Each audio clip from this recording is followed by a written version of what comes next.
पालकमंत्री पदावरून महायुतीमधला वाद चव्हाट्यावर. नाशिक आणि रायगडच्या पालकमंत्री पदाला स्थगिती.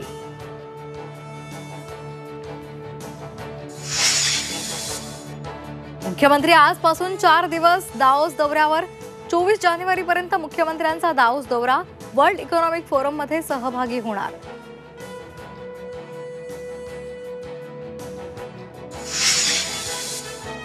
वाल्मिक कराडच्या जामीन अर्जावर आज सुनावणी. केस न्यायालयामध्ये होणार सुनावणी. खंडणी प्रकरणात जामीन मिळाला तरीही वाल्मिकची कोठडीतच रवानगी.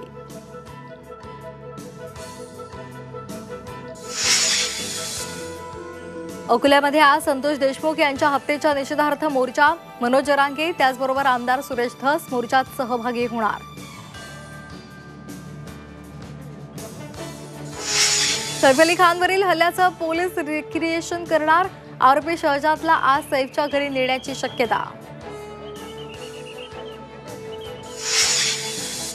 10वीच्या विद्यार्थ्यांना आजपासून हॉल तिकीट मिळणार. फेब्रुवारी-मार्च मधील बोर्ड परीक्षेचं हॉल तिकीट आजपासून ऑनलाईन उपलब्ध.